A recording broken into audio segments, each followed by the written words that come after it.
পাবদার সর্ষে রেডি এবার খাওয়ার জন্য। তাহলে বন্ধুরা তোমরা এইভাবে বানিও, দেখো ভালো লাগবে। আজ তবে আসি, টাটা, সবাই ভালো থেকো।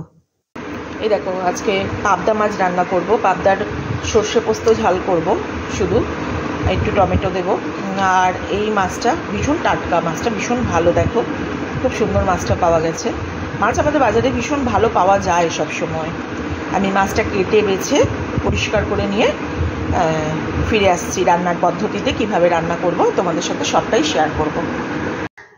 মাছ এখানে কেটে ধুয়ে পরিষ্কার করে নিয়েছি, এবার নুন হলুদ মাখাবো। নুন দিয়ে দিলাম, হলুদের গুঁড়ো দিয়ে দিলাম, আর দিলাম একটু সর্ষের তেল। সর্ষের তেল দেবার একটা কারণ আছে, পার্শে মাছ একটু কড়াতে দিলে ফাটে, তেল ছিটকায় ভীষণ, যার জন্য একটু যদি তেল মাখিয়ে নেওয়া যায় সেক্ষেত্রে মাছটা কিন্তু অতটা আর ফাটে না। হ্যাঁ, আমি মাছটা একটু তেল হলুদ মাখিয়ে নিয়ে, তেল হলুদই বলি, হ্যাঁ নুন দিয়ে মাখিয়ে নিয়ে 10 মিনিট মতো রাখবো।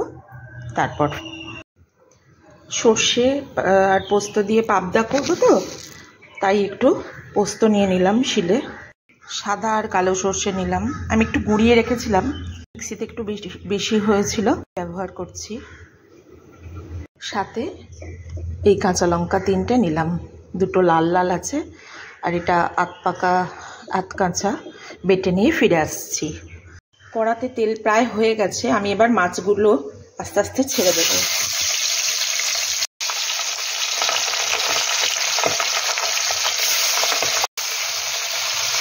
পাবদা মাছটা খুব বেশি ভাজে না, এবার মাছটা নিয়ে আস্তে আস্তে উল্টে দেব।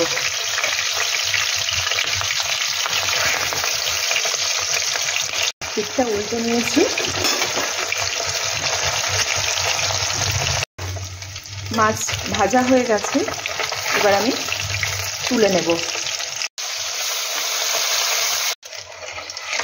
ভেজে রাখা মাছ তুলে নিলাম। কড়াতে একটু কালো জিরে ফোড়ন দিলাম, এবার দেব টমেটো আর কাঁচা লঙ্কা চেরা।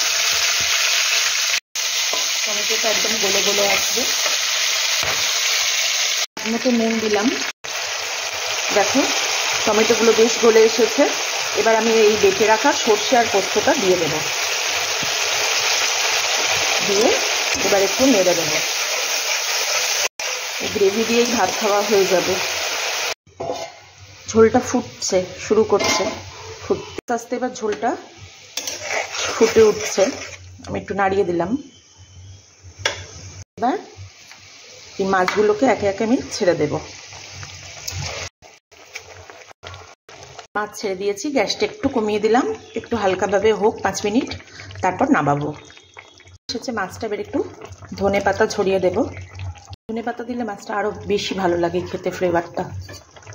ব্যাস, এবার আমি গ্যাস অফ করে দেবো, হয়ে গেছে রান্নাটা, নামিয়ে নেব।